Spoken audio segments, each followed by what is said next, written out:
Sisi wazalendo, mimi na Zanzibar, Zanzibar mpya. Asante sana ndugu viongozi na washiriki wote. Nawashukuru kwanza waliotangulia kuzungumza, wamewatambulisha wote waliopo, ili mimi nipate muda wa kushughulikia hili ambalo wamenikabidhi. Kwa hiyo la kwanza, naomba nitangulie kwa kusema kwamba tunazungumza suala la muungano na uchumi, lakini kwa jicho la kawaida ambalo kila mmoja wetu atafahamu. Tulikuwa tuena mchumi hapa, kiongozi wa chama mstaafu, ambaye yeye ndio angetufafanulia utaalamu wa kiuchumi, lakini bahati mbaya kwa sababu ya dharura hakuweza kufika. Kwa hivyo mimi nitazungumza kidogo. Mwanasheria mkuu wa chama, kuna jambo ambalo na yeye atakuja kuzungumza ili muone uhalisia. Kwa hivyo tunapozungumza hili, hatuzungumzi kama hasa wataalamu wa uchumi, lakini tunazungumza kwa kuyaona yanayoendelea na hali halisi ilivyo, na vipi muungano kama utasawazishwa, pande zote mbili za muungano zitafaidika na muungano. Lakini kwa utaratibu ulivyo sasa hivi,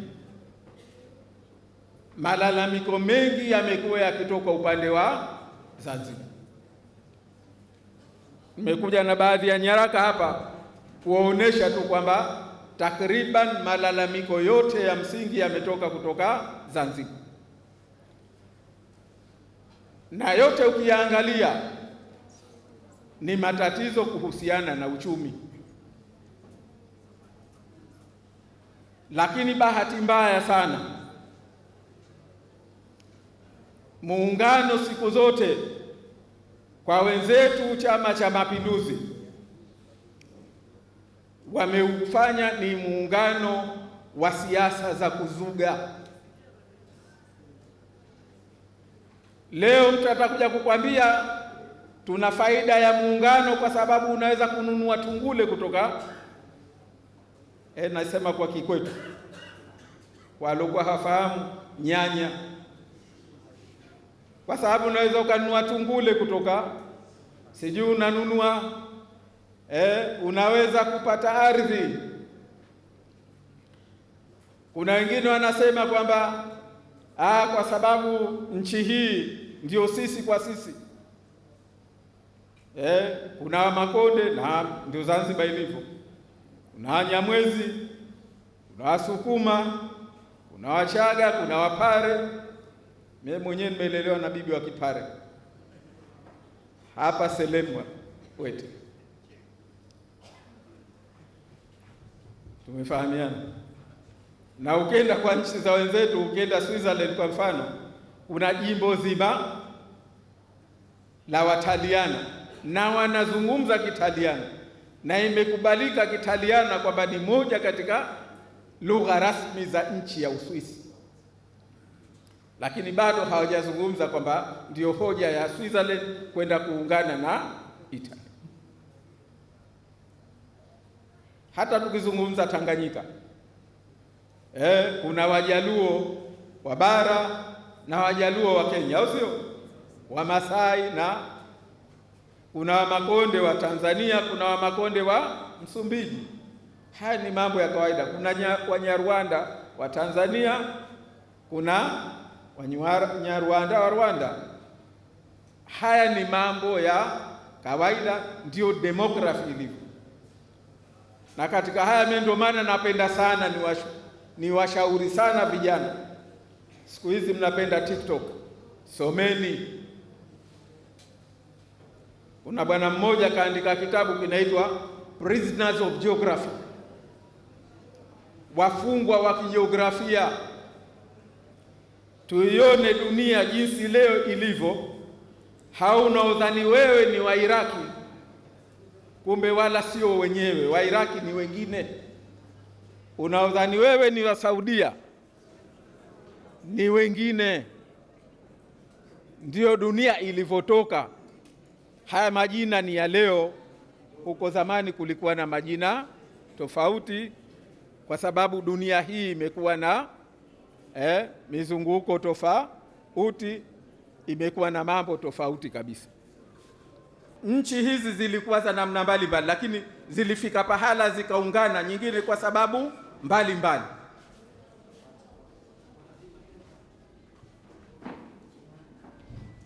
Na kwa namna zilivyoungana zimekuwa na taratibu mbalimbali. Iko miungano duniani ya aina tofauti. Muungano mmoja ni wa Marekani, wameungana majimbo mbalimbali. Zilianza nchi 13, sasa hivi ziko zaidi ya 50 au ziko 50 nadhani. Wengine walitekwa, wengine walivamiwa, lakini tuna muungano wa kale kabisa katika dunia hii, ni muungano wa Uswisi. Wameungana wao tokea 1292 wakafanya katiba yao nadhani 1848. Ndani yake mle kuna nchi karibu 26 na ambazo zina lugha mbalimbali, lakini nchi zimewekeana utaratibu. Wewe utaendesha vipi? Wewe utajiendesha vipi? Uhuru wako ni wapi? Na uhuru wako ni pahala gani? Tuna mifano mingine mingi. Mfano mwingine mzuri ambao ndio walikuja kutuunganisha sisi, waliosimamia Waingereza. Waingereza kwenye historia yao wameungana kwanza, muungano wa amani, kisha ukafuatiwa na muungano wa damu. Maana Waingereza wale na wa Scotland, ingawa wale ni kisiwa kimoja, lakini zilikuwa nchi mbili tofauti, na ni nchi mbili tofauti mpaka leo, na walikuwa na magomvi ya muda mrefu sana. Lakini mwaka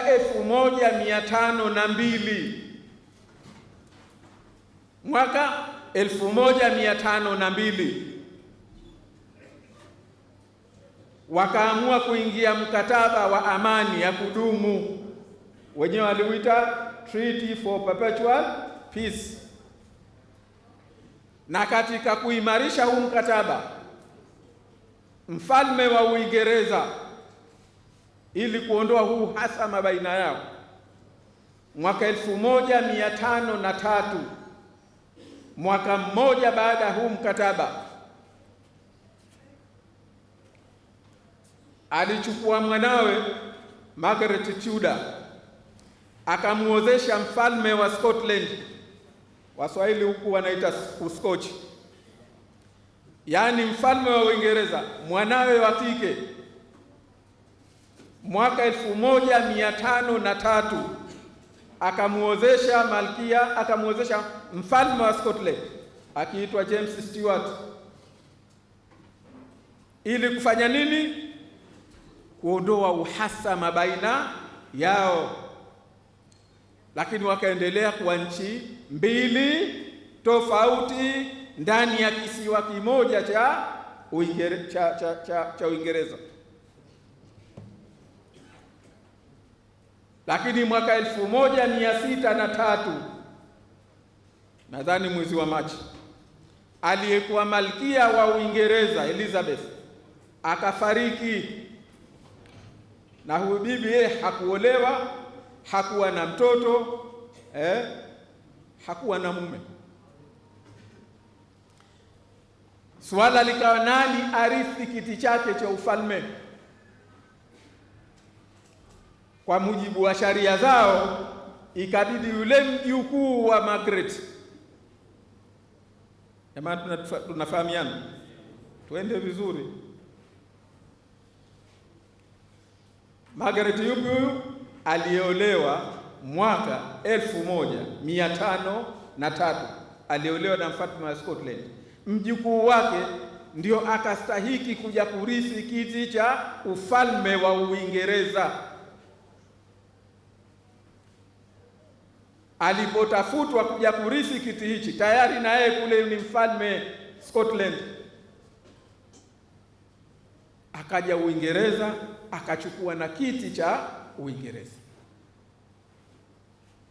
Kwa hivyo Waingereza, ukisoma historia yao, wao wana miungano miwili.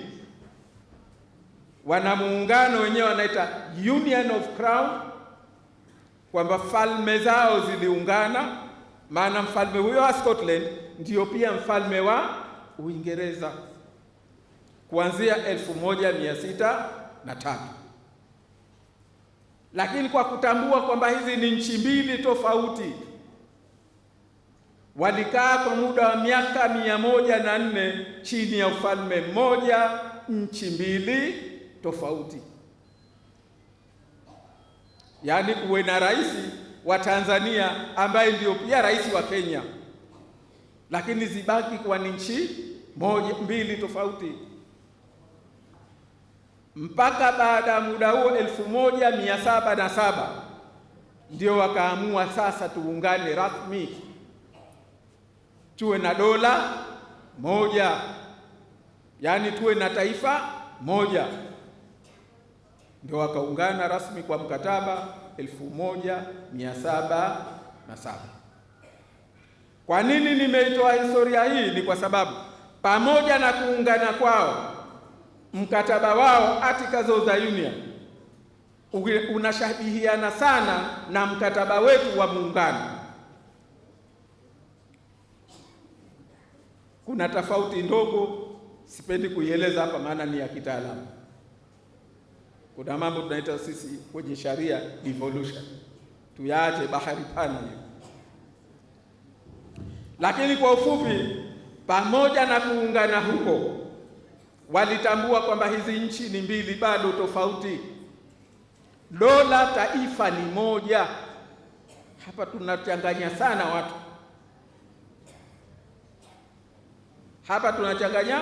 sana watu, kwa sababu tunachanganya baina ya nchi na taifa,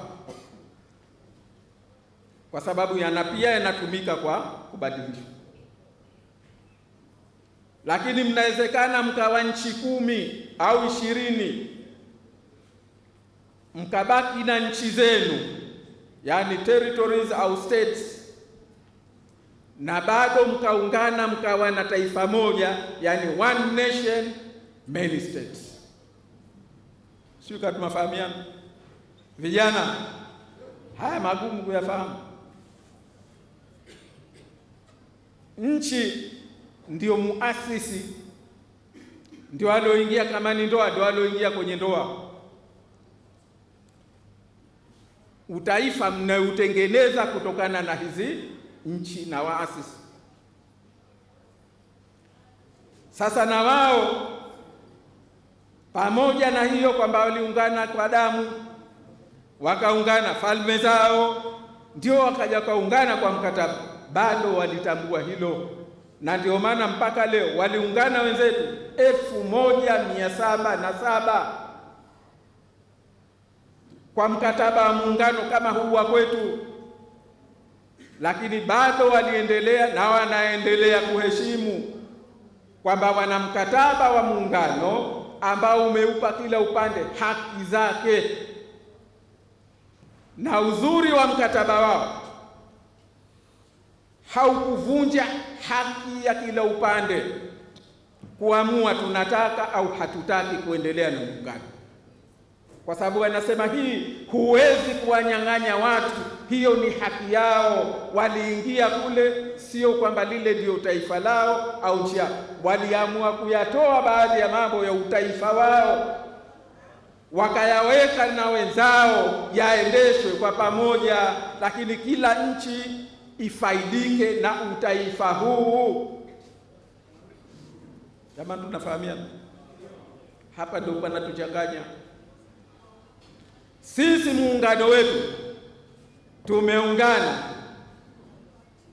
lakini haikuzingatiwa hilo, kwamba hii kila nchi basi iendelee na haki zake na kila nchi ifaidike na huu utaifa mmoja.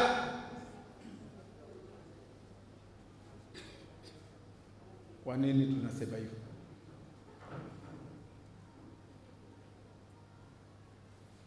Kwa nini tunasema hivyo? Tunasema hivyo kwa sababu chini ya muungano wetu sisi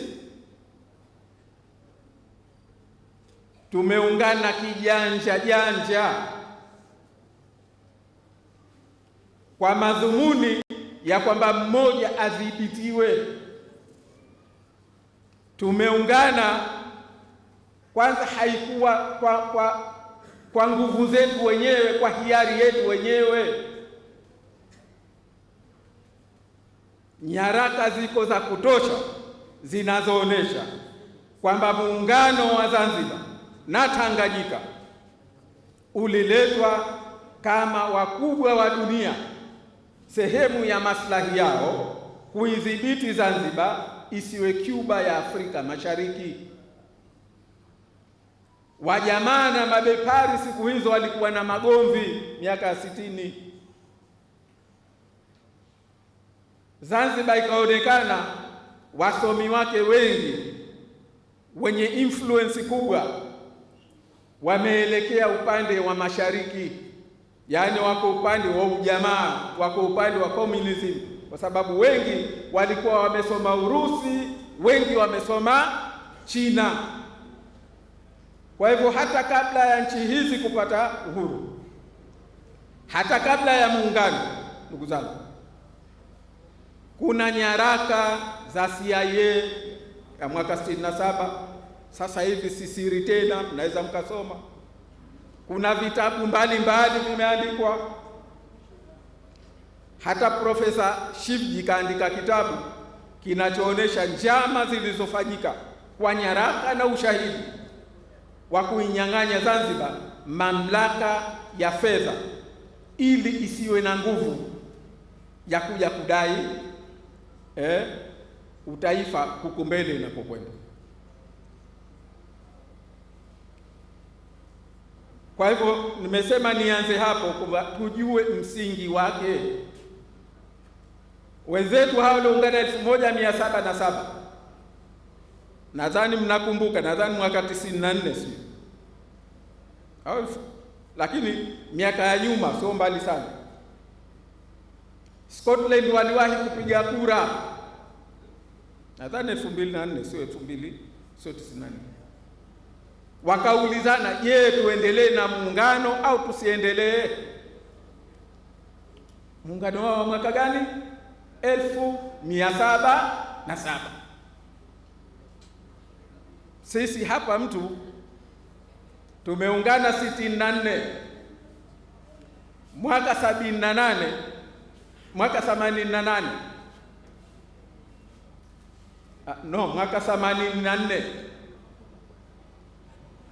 Jumbe alipoleta hoja ya kuhoji muungano kwa kupitia njia za kisharia, akaonekana kafanya dhambi kubwa sana. Na mpaka leo hoja kubwa inayotumika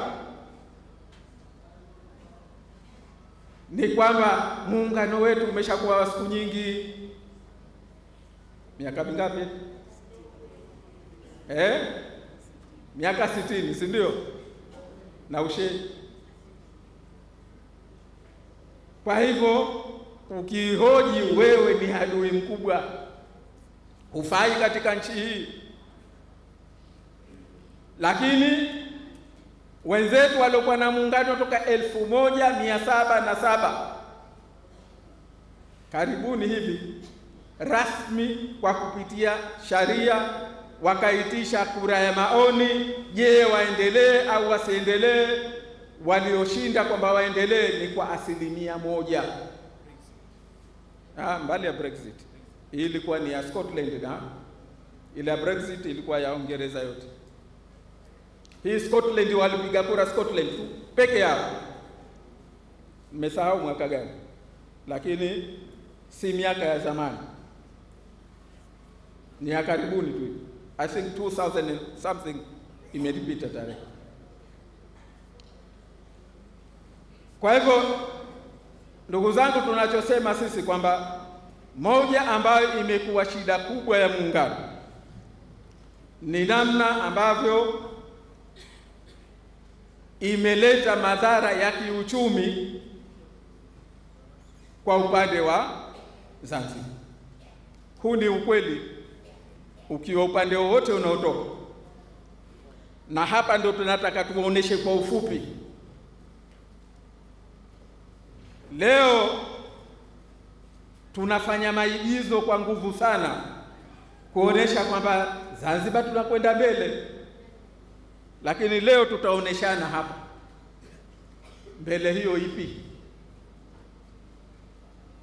na huko tunakokwenda kuna nini, hatari yake na hali ilivyo sasa hivi. Ndugu zangu, kwanza mimi ninasema tukizungumza uchumi kwa lugha ya mwananchi wa kawaida, unamuuliza kwenye maisha yake yeye mwenyewe, maisha yake yeye mwenyewe, anakula nini, anavaa nini, anaishi wapi, na hivyo anavyovitumia vinatoka wapi? Kwa nini hana uwezo yeye mwenyewe wa kuvizalisha? Halafu ndio uje katika ngazi ya nchi. Sasa haya mengine niwaachie, kwa sababu mimi nataka kuchokoza, mengine niwaachie na nyinyi, lakini jichunguze wewe mwenyewe toka asubuhi utakapoamka, unachokula kama ni chai, sukari inatoka wapi? Majani ya chai yanatoka wapi? Sufuria unaopikia inatoka wapi? Kama unakwenda shamba, panga unalochukua, jembe unalochukua, nadhani la kwako wewe ni mpini tu, au sio? Au vipi? Siku hizi hata ufyagio unatoka nje, au vipi? Maana zamani ilikuwa makaanga sijui namba, lakini siku hizi jiulize, hata ufyagio unaotumia, nyumba unayokaa, saruji unaotumia, rangi uliopaka, nenda ukumbini utizame furniture uliokalia inatoka wapi? Ulikotoka chumbani, kitanda ulicholalia kinatoka wapi? Kama unakwenda ofisini, kama una pikipiki yako ndio ulopanda, inatoka wapi? Mafuta inatoka wapi? Kama una baskeli inatoka wapi? Lakini jiulize, nguo ulovaa, viatu vimetoka wapi? Suruali imetoka wapi? Shati imetoka wapi? Fulana imetoka wapi? Mengine siyasemi. Lakini siku hizi jiulize, hata kitana unachochania kimetoka wapi? Poda unaopaka, sijui hivyo vikorokoro hivyo. Ikiwa vingi vyao havitoki kwenye nchi yako, jiulize, nchi yako ina uwezo wa kukuwezesha ukavinunua? Sijui kama tumefahamiana. Tunasema mambo simple hapa, kwa sababu kama huzalishi mwenyewe, wewe ni mnunuzi wa soko, wa uchumi wa mtu mwingine. Tungule za wete zinatoka wapi jamani? na kwa hivyo unatoka na mkoba wako wa pesa ulizozichuma Wete, au sio? Kwenda nazo wapi? Tanga, ukanunue. Hivi nchi yako imeshindwa na uwezo wa kukuwezesha we mwananchi ukatumia bonde la Mangwena, ukatumia bonde la Msaani, ukazalisha tungule za kutosha na mchele, mapembe, si ndio? Unga. Haya ndio masuala tunayojiuliza. Je, nchi yako ina uwezo wa kukuwezesha hayo ukayafanya? Haina. Kwa nini? Kwa sababu na yeye yenyewe hii nchi uwezo wake ni mdogo. Na hapa ndio mimi nataka tuangalie kwa ufupi tu. Naomba tusikilizane vizuri hapa. Tuangalie kwa ufupi huu uwezo wa nchi. Mwaka 20 tena twende miaka karibuni. Mwaka 2024 25. Bajeti ya serikali ya Zanzibar. Bajeti ya serikali ya Zanzibar ilikuwa ni shilingi trilioni 5.1. Shilingi ngapi? Trilioni 5.1. Lakini yenyewe Zanzibar ilikuwa na uwezo wa kupata ngapi kati ya hizi ilizopanga kuzitumia?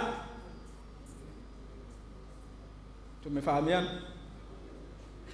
Maana umesema kwenye nyumba yako unahitaji pesa hizi trilioni 5.1 ndio zikutoshe kutumia kwa shughuli zako ulizozipanga mwaka huu 2024 2025. Katika hizi trilioni hizi serikali ya Zanzibar ilikuwa na uwezo wa kupata kutokana na mapato yake ya ndani, na hii inajumuisha mambo ya kusaidiwa, shilingi trilioni 2.2. Tumefahamiana? Yenyewe imepanga kutumia ngapi? 5.1. Mnaojua hesabu mtaniambia. Lakini uwezo wake kwa mapato ya ndani, na bahati nzuri na mjumbe wa Baraza la Wawakilishi wa kamati ya bajeti hapa profesa, lakini mapato yake ya ndani ni trilioni 2.2.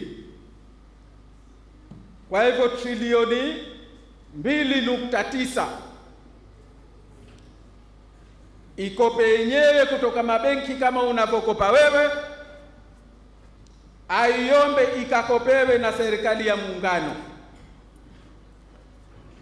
Yaani unatumia ulicho na uwezo nacho kukuchuma ni kidogo kuliko unachohitaji kwa wengine kukopa. Jamani, kama una nyumba yako, hali yako ni hiyo, uko salama? Akina mama? Akina baba? Unaweza ukakopwa, au sio? Maanake una shilingi 2 na senti 20, una 220,000, wewe unataka 500,000 na 10,000, lakini uwezo wako ni 220,000. 290,000 ukaazime kwa mtu mwingine, utakuja kumlipa vipi? Jamani, tumefahamiana hapo?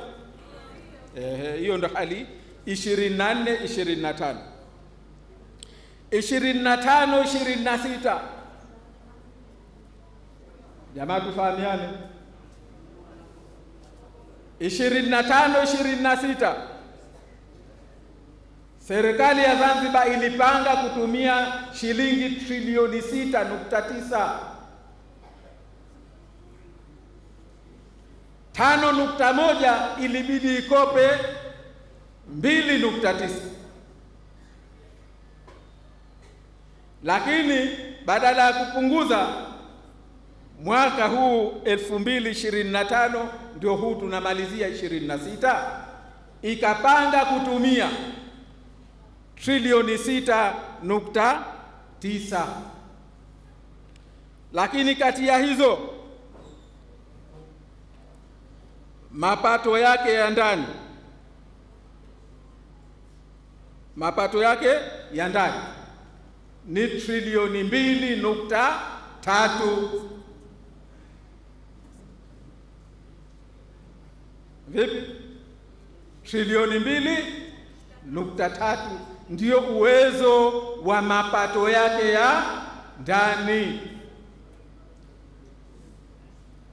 Zilizobakia manake ukakope, ama ukope mikopo ya ndani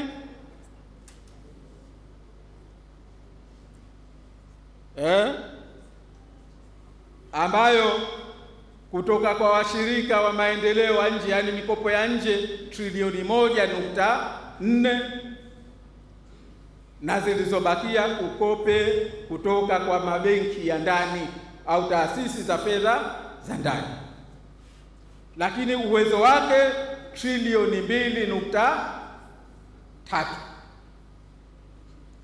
Na katika hizo mkumbuke takriban trilioni 1 inakwenda kwenye mishahara. Tumefahamiana? Kwa hivyo yote unayoona huko mbele hayo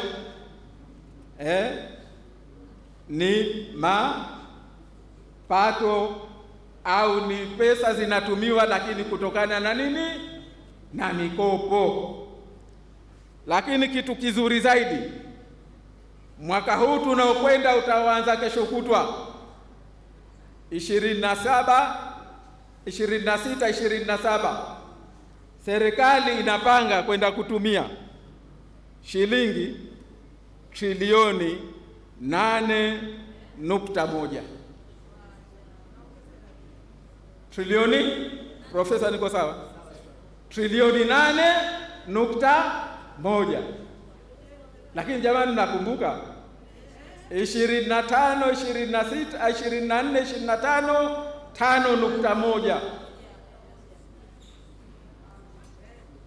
25, 26 6.9, lakini uwezo trilioni 2.3. Mwaka unaokuja serikali yenyewe kwa mujibu wa maelezo ya waziri wa fedha Dr. Juma Malik Akili inapanga kwenda kutumia trilioni 8.1, lakini uwezo wake kutokana na vyanzo vya ndani vyote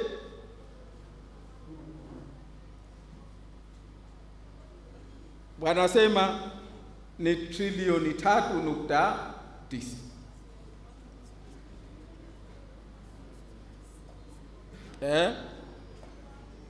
Lakini wanakwenda kukopa trilioni 2.9 kutoka mabenki ya ndani, taasisi za ndani za fedha. Ukikopa ndani maana yake una interest na muda wa kulipa mdogo. Vijana mnanisikia? Lakini trilioni 2.9 zinakwenda kukopwa kutoka taasisi za ndani za fedha na trilioni 1.1 inakwenda kukopwa kutoka vyanzo vya nje. Kwa hivyo kati ya trilioni 8, trilioni 4 inakwenda kukopwa.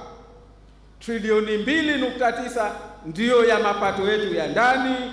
Hayo iliyobakia ndio ya kwenda kuombaomba kwa mjomba, kwa shangazi, kwa nani. Kwa hivyo tumetoka uwezo wetu kutoka trilioni 1.9 trilioni 2.3. Mwaka huu tunasema mwaka ujao tutafikisha trilioni 2.9. na hatua zilizotangazwa huko nyuma za kuongeza mapato.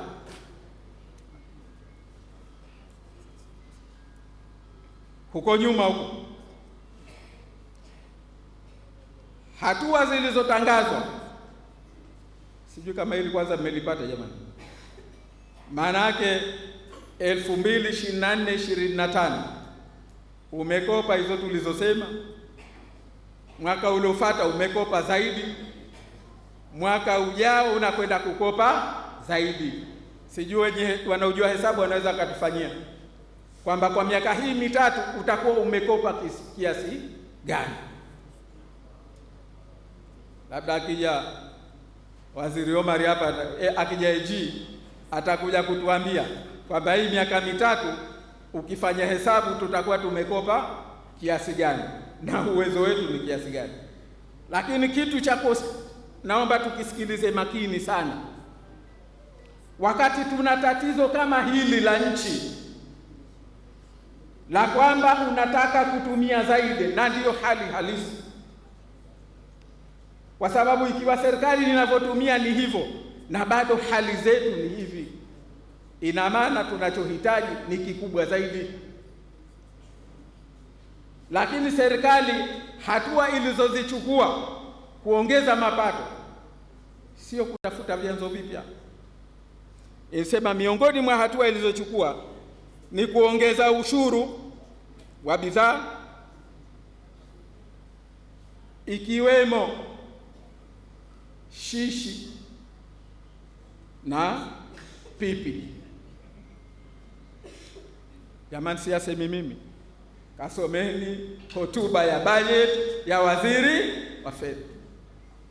Kwenda kuongeza ushuru katika bidhaa za shisha. Vijana wale wanaovutavuta hiyo, nasikia kitu ipo mjini, na pipi na biskuti ndio zikaongezwa ushuru. Nchi hiyo ya wapi? Zanzibar. Nyingine ni kuongeza kodi ya miundombinu katika bidhaa mbalimbali. Nyingine kuongeza kodi ya ushuru wa barabara kwa bidhaa mbalimbali, na kuongeza ushuru katika mafuta ya petroli na diesel kutoka shilingi 50 kuwa shilingi 100, yani kwa 100%, na kutoka shilingi 100 kuwa 200 kwa kila lita, ili zipatikane hizi fedha. Lakini na pia kuongeza ushuru wa magari yanayoingizwa nchini. Hizi ndio miongoni mwa hatua zilizochukuliwa. Sina hakika zinampunguzia ukali wa maisha kiasi gani mwananchi, lakini hata ukiangalia hiyo serikali yenyewe, kutokana na hatua zote hizi, wakati inataka kuongeza matumizi ya trilioni 4, lakini hatua hizi inakwenda kukopa trilioni 4, bado hatua hizi za kuongeza kodi zingeweza kuiongeza serikali mapato yasiyozidi shilingi bilioni 100. Kitu kiduchu sana. Lakini kwa mwananchi hili ni ongezeko kubwa sana la kodi. Sasa nadhani swala mngeliuliza la haraka haraka, tatizo liko wapi? Au vipi? Tatizo liko wapi?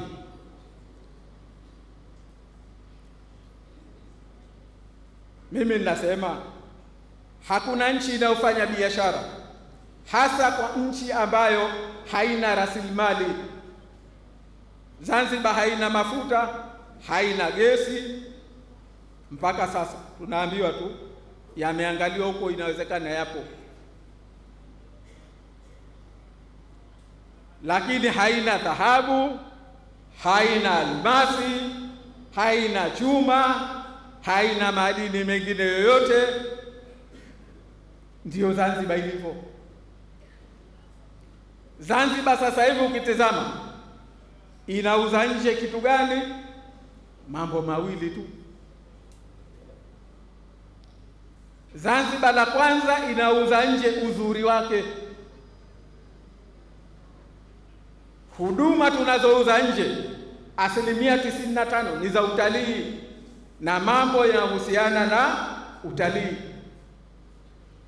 na 1% ndogo ni karafuu na mwani. Tumefahamiana? Nchi hii ndiyo uchumi wake. Lakini ndani ya muungano, kwa nchi ya kisiwa yoyote, kuna mambo ukiwa nayo yatakusaidia kufanya uchumi wako uwe mzuri, na sio kwenye nchi ya visiwa tu, hata nchi yoyote ile. Na ukitaka kujua hivyo, tuna wenzetu wadogo kama Zanzibar, Mauritius ukubwa wa nchi ile ni square kilomita 2000 na ushei na 8 sijui na ngapi. Zanzibar ukubwa wake ni square kilomita 2660 na ushei. Kwa hivyo tumeizidi Mauritius kwa kidogo. Mauritius idadi ya watu wao haizidi 1,600,000. Zanzibar tuna karibia 2,000,000. Mauritius wako huko katikati ya bahari, nyuma Madagascar. Zanzibar tuko chini ya bara la Afrika. Uchumi mkubwa wa Afrika Mashariki, uchumi mkubwa wa Tanzania kwa maana Tanganyika, uchumi mkubwa wa DRC Congo, uchumi mkubwa wa Kenya, Uganda, Malawi, Zambia, Msumbiji. Tuko karibu nao sana. Ukitazama kwa rasilimali, hata huo utalii, Zanzibar tuna advantage kubwa zaidi kuliko Mauritius. Mtu akija Zanzibar atakwenda nchi yoyote ya Afrika Mashariki. Lakini tuwatazame wenzetu na udogo wao na umbali wao na mazingira yao. Bajeti ya mwaka huu unaokwisha walipanga kutumia dola za Kimarekani bilioni 5.8, lakini katika hizo dola bilioni 4.9 ni mapato yao ya ndani. Sisi kwa mapato yetu haya ya ndani ya trilioni 2.6 ndio tumefikisha dola bilioni 1. Ndugu zangu, mnanifahamu? Wenzetu kisiwa kidogo na mazingira hayo waliokuwa nayo, bado wao wamekuwa na uwezo wa kukusanya mapato yao ya ndani ya dola bilioni 4.9, mara 5 ya mapato tunayokusanya Zanzibar. Tumeelewana? Imagine wewe Zanzibar mmeamka kesho mna uwezo wa kukusanya dola bilioni 4, mara 4 hapa tulipo. Nchi itakuwaje? Eti jamani, tuliposema tutalipa watu dola shilingi milioni 1 ikawa zogo mjini. Ni kwa sababu tunajua inawezekana.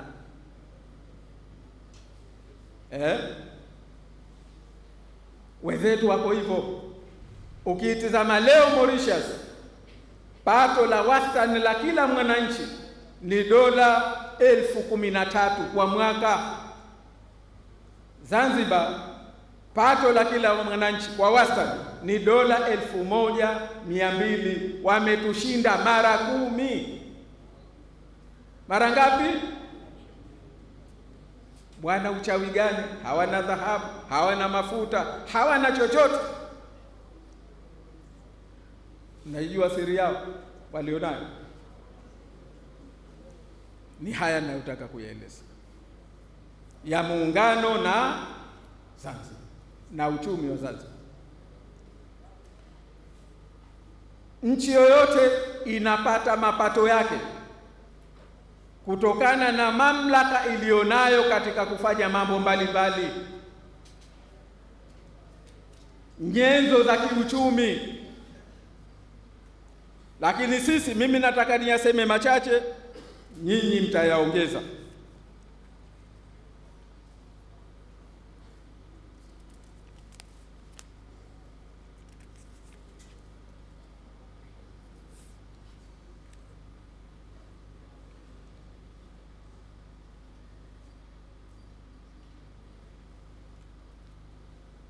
La kwanza ni suala la fedha na sarafu.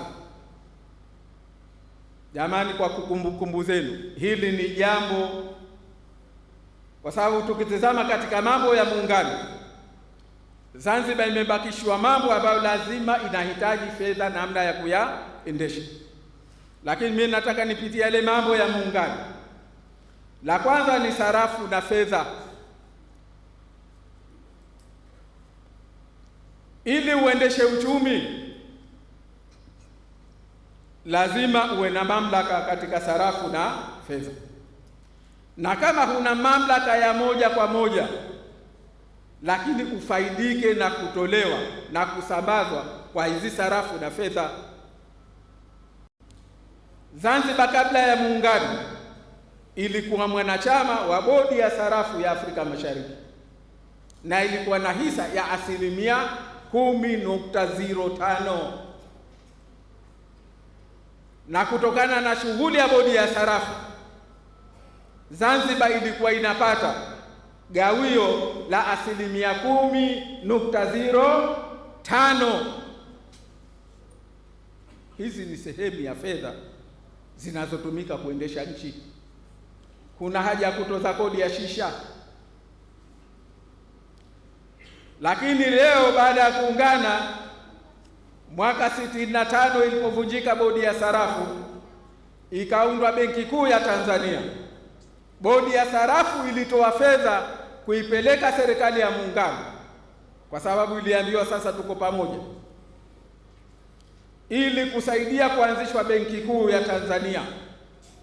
Ulitegemea basi kama kwenye nchi 5 Zanzibar ilikuwa na 10%, ulitegemea sasa mkoa wawili, basi Zanzibar kwenye Benki Kuu angalau iwe na hisa za 20%, au sivyo?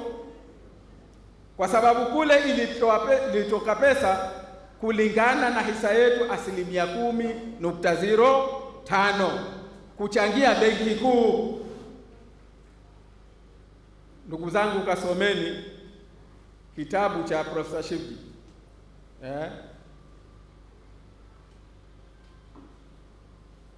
nimekisahau hapa, sikuja nacho.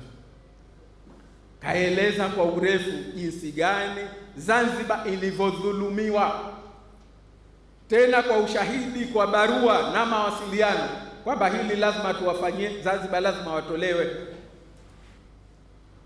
Ndio ukaenda mgogoro ule, Zanzibar inalalamika, mnatuonea, mnatufanya nini, mpaka mwaka 94 ikaja shirika la kimataifa la fedha IMF kuja kujaribu kusuluhisha tatizo hilo, na ikaja na ripoti hii hapa. Ikaja na ripoti hii hapa ambayo ilithibitisha kwamba kuna tatizo, lakini litafutieni wenyewe njia ya kulitatua. Na ndio hii ikapendekeza, basi kama hamwezi kuwapa hizo wanazostahiki, wapeni gawio la muda la 4.5 mpaka mtakaposawazisha hizo kasoro zenu. Tumefahamiana? Ni ripoti hii. Wengi wanaopiga kelele huko hawana taiba. Tumefahamiana? Mpaka leo 4.5 hakujachukuliwa hatua ya kulimaliza tatizo hili. Unaendelea kupata 4.5 toka kuna deni hilo latokea 65, lakini toka mwaka 94 mpaka leo tunapozungumza, sisi tunasema hizo ni fedha nyingi sana, na ndio maana tunasema siku yoyote tutakaposhika serikali hii, waache wafanye vita, wafanye wanavyo. Siku tutakaoshika serikali hii, la mwanzo ni kudai haki hii.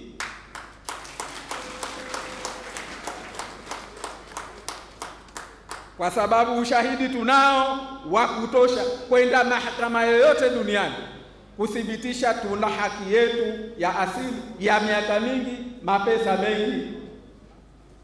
Kuna haja kwenda kukopa trilioni nusu ya fedha unazotaka kutumia. Tumefahamiana? Lakini eneo jingine ni la kodi. Eneo jingine ni la kodi. Nchi yoyote ya kisiwa ili uendelee, lazima uwe na mamlaka katika kodi, hasa kodi za msingi, kodi ya mapato.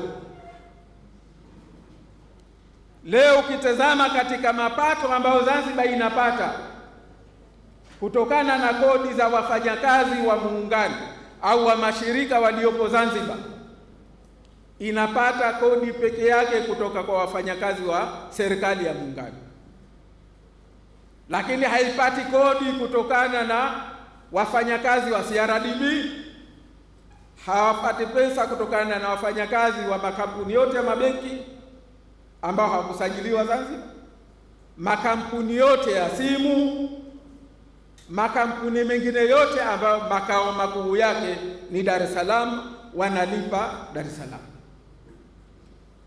Haya mapato ya muungano tumechukua miaka mingi kupambana nayo mpaka yakapatikana, na kwa mwaka zinapatikana shilingi bilioni 21 kwa wafanyakazi tu wa serikali ya muungano. Imagine ingekuwa wote wanaostahiki kulipa kodi ya mapato wengelipa kodi ya mapato Zanzibar, jiulize ni shilingi ngapi? Ni mapesa mengi sana. Lakini kuna makampuni anaweza kuja kunieleza hapa maana tulifanya hiyo attempt sisi, ya mambo watu nahoji kila siku. Kuna makampuni hayo ya simu yaliyosajiliwa nje ya Zanzibar, yanafanya kazi kubwa na faida kubwa Zanzibar, hayalipi hata nusu shilingi ya kodi yao ya mapato Zanzibar. Jamani, ni mapesa mengi sana. Tunayakosa kwa sababu tu tumo ndani ya muungano.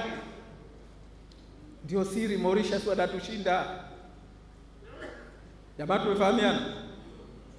Kwa sababu wao kila mmoja analipa pay, kila mmoja kampuni iliyopo pale wana makampuni zaidi ya 20,000 ambayo yalikuwa yasajiliwe ambayo yanafanya kazi Mauritius, yako nje, yanafanya kazi nje ya Mauritius, yamesajiliwa Mauritius. Na mimi niwaambie shida nyingine ya muungano katika eneo hili, mwaka 93-94 hili linalowapatia leo Mauritius pesa nyingi, tulifanye sisi Zanzibar kuanzisha makampuni ya offshore. Mimi nimerudi kusoma Uingereza, kazi yangu ya mwanzo niliopewa ni kushirikiana na wataalamu hawa wakaweza kutusaidia tukaanzisha mfumo huu. Nikarudishwa tena Uingereza, kisiwa kimoja kinaitwa Isle of Man, nikasomee wanafanyaje. Nimerudi hapa, tumeandaa mswada, tumeupeleka Baraza la Wawakilishi, marehemu Kigoma Malima dakika za mwisho akatuandikia barua, serikali ya muungano haijakubaliana nyinyi kuanzisha utaratibu huo kwa sababu suala ya kodi ya mapato ni la muungano. Ama bwana, tuliposhindwa sisi wakenda Mauritius, leo Mauritius wana kampuni 20,000 zinazoingiza kwenye uchumi wao kila mwaka dola bilioni 3. Tumefahamiana? Na asema haya with authority. kwa sababu nilikuwemo kwenye mchakato wote, na hata wao wenyewe wakataka kunipochi, kunichukua nikafanye kazi Mauritius. Serikali ndio iliyokataa. Leo nisingekuwa hapa.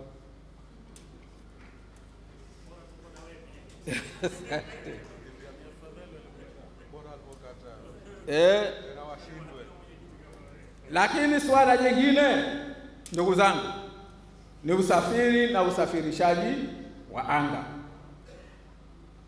Hili ni eneo ambalo linazalisha mapato ya kila aina, lakini ni jambo la muungano. Tumefahamiana. Jambo jingine ni mafuta na gesi. Mafuta na gesi, ndugu zangu, mafuta na gesi tunaambiwa tumeruhusiwa tuchimbe, tena tukatunga sheria mwaka 2016, lakini limo ndani ya katiba ya muungano. Tumefahamiana, limo ndani ya katiba ya muungano. Kwa hivyo kisheria, kikatiba, huna mamlaka ya kulitungia sera wala sheria, si lako. Katiba yenyewe ndio inasema, lakini tukaja kukapumbaza na sisi tukakubali. Sijui tunamdanganya nani. Leo tuna sheria, ukiisoma inapingana na katiba moja kwa moja. Imeshindikana nini kuitoa? Tuwaulizeni hawa watu wa CCM. Sehemu ya kwa nini hao ambao wanataka kuja kuwekeza Zanzibar, moja ya mgogoro wanaokutana nao, uwekezaji huu hautaki mgogoro. Wao wakisoma sheria zetu wanajua kwamba Zanzibar hamna mamlaka, na sheria yenyewe ya muungano ya mwaka 2015 inasema mali ya mafuta na gesi, ile mali yenyewe, mamlaka juu yake yako chini ya serikali ya Jamhuri ya Muungano wa Tanzania. Kinashindikana nini kuyatoa, kuyaondoa? Haifahamu. Kwa hivyo ina maana unakosa uwekezaji mkubwa kwenye eneo hili. Tuna kampuni ya mafuta, sijui tuna nini gani, lakini ukweli jamani, haya ni kinyume na katiba. Bandari jambo la muungano, kweli si kweli? Sasa ikiwa bandari jambo la muungano, wewe umebakishwa nini? Lakini tunasema niendeleeni, tunakwenda kweli, lakini ukweli ni kwamba ni jambo la muungano. Maana yake kwenye mashirikiano ya kimataifa linapokuja jambo hili, wewe humo, ingawa tunashiriki vikao. Lakini jambo kubwa ni posta na simu, na hapa vijana naomba mnisikilize vizuri. Hati ya muungano wanasema jambo la muungano ni posta na nini? Simu. Tena kwa Kiingereza wakati ule ikiitwa telegraph, wala sio telecommunication. Telegraph yani simu. Lakini leo dunia hii, wewe kama huna mamlaka juu ya mawasiliano ya kimtandao, electronic communication, wewe una maana gani duniani kwetu? Kwa sababu mambo haya ya internet jamani, haya ni simu. Hata kwa sheria za kimataifa haya si simu, lakini yamekubaliwa yaendeshwe na mamlaka inayoendesha simu. Lakini hata kwa mwongozo wa ITU, shirika la simu duniani, haya ni mambo mawili tofauti. Tumefahamiana? Leo Zanzibar, nchi ambayo unatoa huduma, huna hata domain name. Wataalamu wanafahamu nikisema hivi. Huna utambulisho wako rasmi kwamba unayowasiliana naye huyu yuko Zanzibar, na Zanzibar wewe una uchumi wako, unatoa huduma hizi za electronic communication ni muhimu sana katika masuala ya utalii, na ukitoa huduma nyingine hasa za mabenki na huduma nyingine za kifedha na biashara. Kwa mujibu wa katiba, hili si jambo la muungano, lakini leo limeingizwa, limefanywa kimazoea kwamba nalo linaendeshwa kimuungano. Jiulize, kuna fedha ngapi zinapatikana kutokana na huduma ya mawasiliano ya kielektroniki? Ukinunua bando, rafiki yangu, jiulize, na siku hizi yamekuwa ghali zaidi. Jiulize, tunatumia fedha kiasi gani na serikali inapata kiasi gani kutokana na hayo unaotumia wewe kwa mawasiliano ya sijui kama tunafahamiana. Lakini eneo jingine la mwisho nataka nilizungumzie ni suala la mambo ya nje na ushirikiano wa kimataifa. Jamani, kwa kupitia mlango huu kila kitu kimekuwa cha muungano. Kichekesho mimi niwaambie,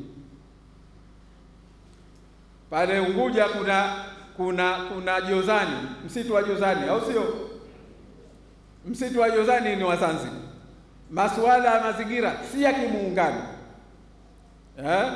Zanzibar tunasema, bara wanayo nini? NEMC.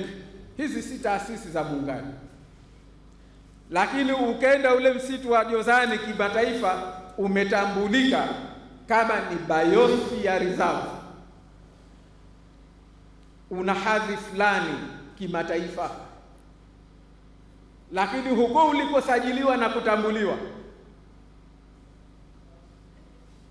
ZEMA ambayo ndio akusimamia jambo hili, wao hawatambuliwi. Ukenda unaonesha kwamba mwenyewe ni NEMC msitu. Na haya yako mengi sana. Na kwa nchi ambayo unauza huduma, kutangaza brandi yako lazima uwe na uwezo katika jukwaa la kimataifa. Una mamlaka hayo? Jamani, ndio siri wenzetu Mauritius leo wanatupita mara 10, wanatupita mara 5 kwa mapato ya ndani. Leo ndio maana kwamba jambo la mpira wa football si jambo la muungano, au sio?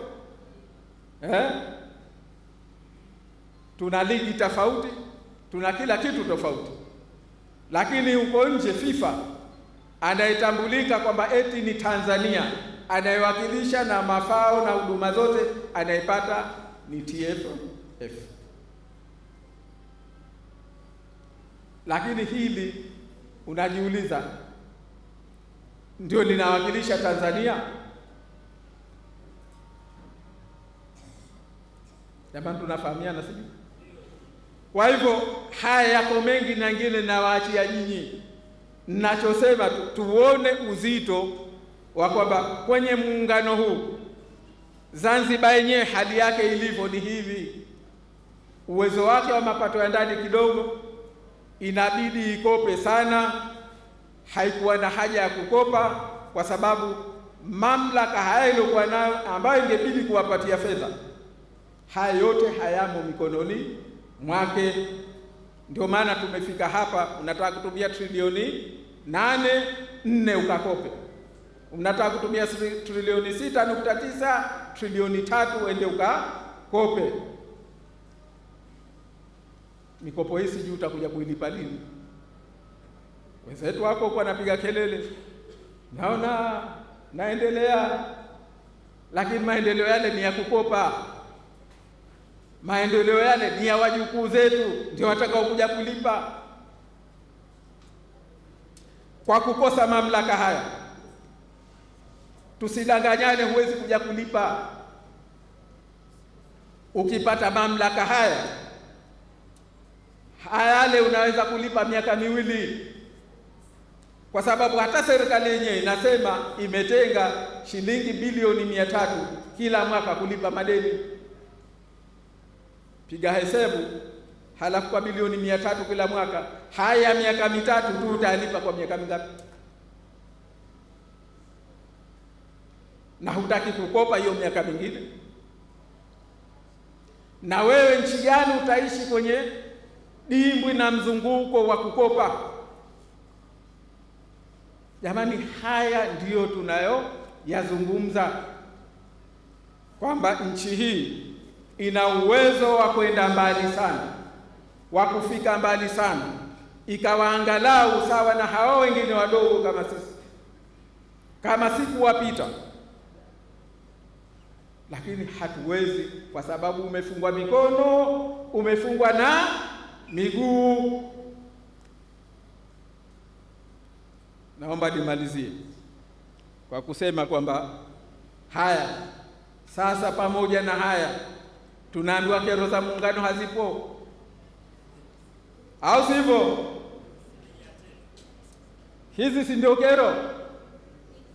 Lakini tunaambiwa kero za muungano hazipo. Ndio maana nasema huu umekuwa muungano wa kuzuga, kwa sababu juhudi za karibuni za kutatua kero za muungano. Mimi naomba ndugu zangu vijana, kama hamwezi kusoma cha Kiingereza, kasomeni kitabu cha Mzee Jumbe Ali Saleh alikitafsiri kwa Kiswahili. Humu utajua hasa bibi yako alikuwa nani, babu yako alikuwa nani, na leo wewe uko wapi? Uko kwenye familia ile ile au uko familia gani? Lakini humu hazina kubwa Mzee Jumbe aliyotuachia ni kitabu chake hichi. Kitafuteni msome. Tumefahamiana? Kinaitwa Partnership, lakini kimetafsiriwa kwa Kiswahili, maana hakina tafsiri yake ya Kiswahili. Lakini juhudi za kutatua kero za muungano zilianza na mzee wangu mmoja. Kamati ya Shelukindo ya mwaka 92 iliainisha matatizo mengi. Ukikipata ukisoma utajua kama jamaa tunazugana tu, hakutatuliwi kero za muungano. Ikaja mwafaka baina ya serikali mbili mwaka 94, hakuna kilichotekelezwa. Ripoti hili kwenda bungeni kuonesha mambo gani yatatuliwe, hakuna. Kwenye masuala ya fedha, juzi Mheshimiwa Said Ali Mbaruk kama mlimsikiliza, alisema bungeni kutatua haya matatizo ya fedha, kwamba haya mamlaka haya yako kwa ndani ya serikali ya muungano, basi kuwe na utaratibu, ijulikane zitakazokwenda, madam ni mambo ya muungano, zitakazokwenda kutatua kutumika kwa mambo ya muungano zijulikane ni ngapi, zitakazobakia ngapi, tugawane vipi. Mwaka 84 ikaanzishwa tume ya pamoja ya fedha. Tunafahamiana? Maana juzi najua mlipomsikiliza Mheshimiwa Said Ali Mbaruk alikuwa akizungumza jambo muhimu, na ndio maana mkaona taarifa nyingi ili asisikilikane anaongea nini. Haya ambayo ni mengi yamo ndani ya serikali ya muungano, si anazalisha fedha. Fedha hizi sisi kwa mfano mapato yanatokana na mawasiliano. Okay, hayalipwi Zanzibar. Huko yanakolipwa si kuna na sehemu ya Zanzibar? Katiba mwaka 84 ikasema basi tuanzishe chombo ya kuyatambua yote haya na kutambua nini matumizi ya muungano, nini mapato ya muungano. Halafu katiba ikaanzisha akaunti ya pamoja ya fedha. Hizi fedha na mafao yanayotokana na haya mambo ya muungano ambayo yamechukuliwa na muungano, Zanzibar hayakuachiwa, fedha ziingizwe humo, halafu zitolewe kwa kulipia mambo ya muungano.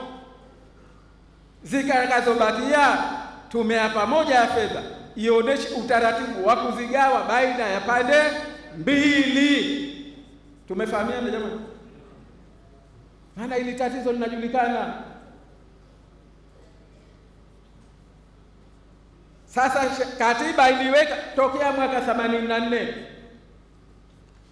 lakini wenzetu hilo halitaki, na wenzetu huku CCM wanaogopa CCM kule ajabu.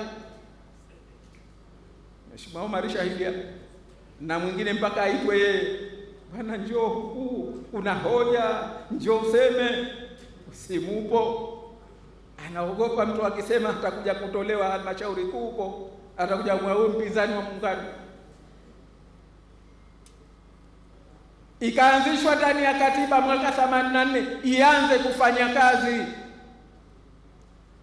Imekaa muda wa miaka 12, hata sharia yake ya kuianzisha haikutungwa.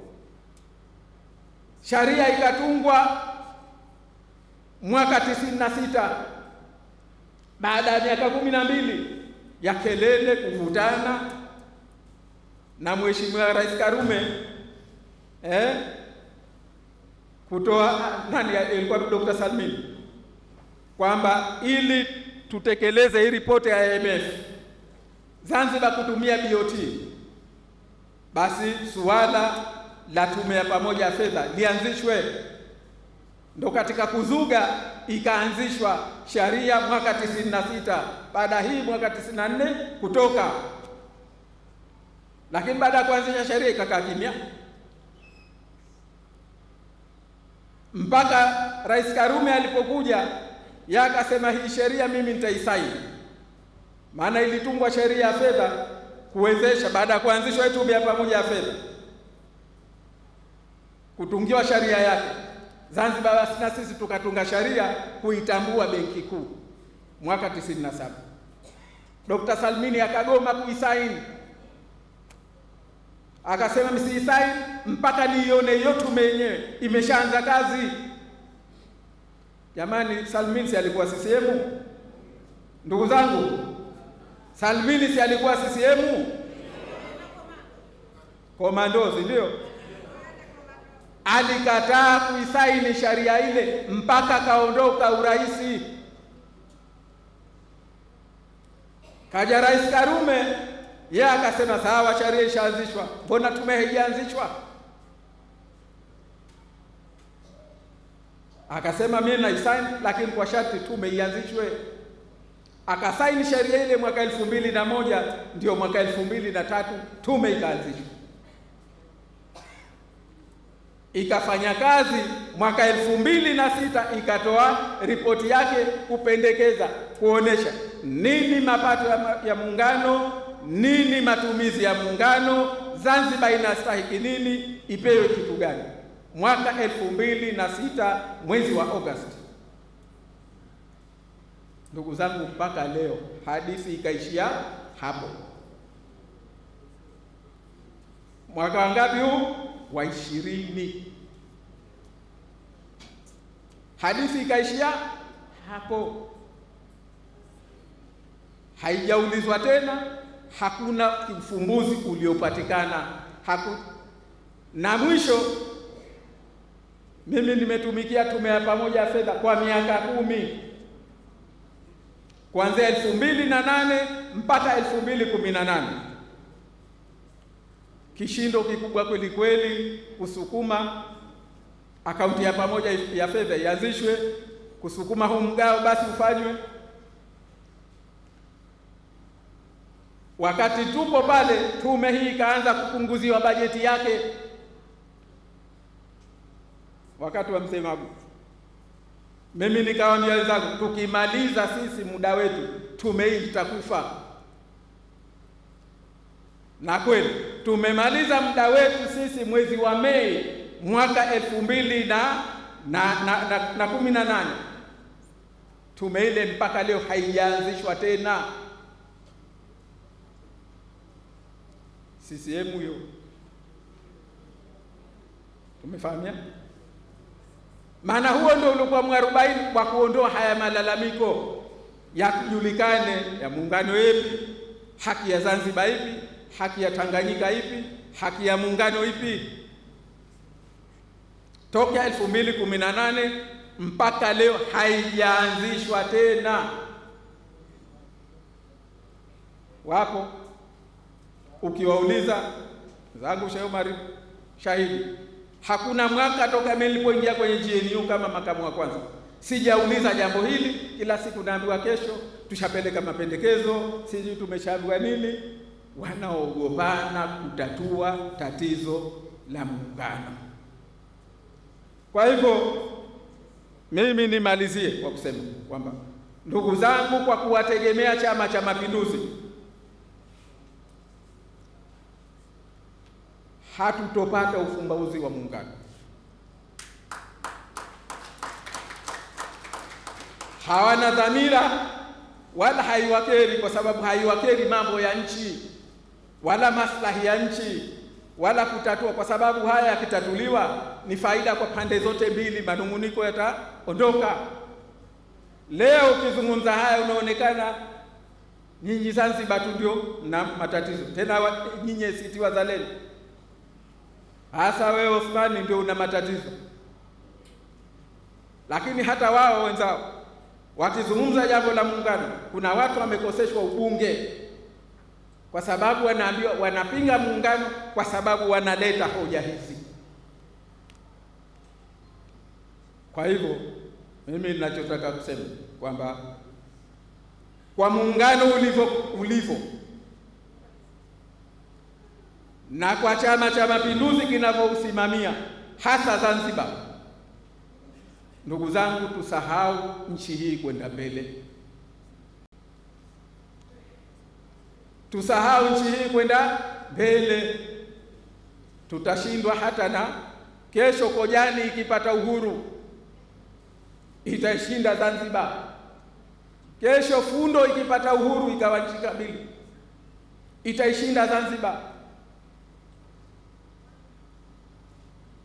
Kesho kisiwa Panza ikiwa huru, kesho Tumbatu ikiwa huru itaishinda Zanzibar, kwa sababu huwezi kwenda nchi ukaiendesha uko umefungwa mikono na miguu, halafu unakuja kuwazuga watu ukaambia kuna maendeleo. Maendeleo yenyewe ndio haya, unataka trilioni 8, trilioni 4 ukakope, trilioni 1 ukaombe, trilioni 3 ndio uchume kwenye uchumi wako.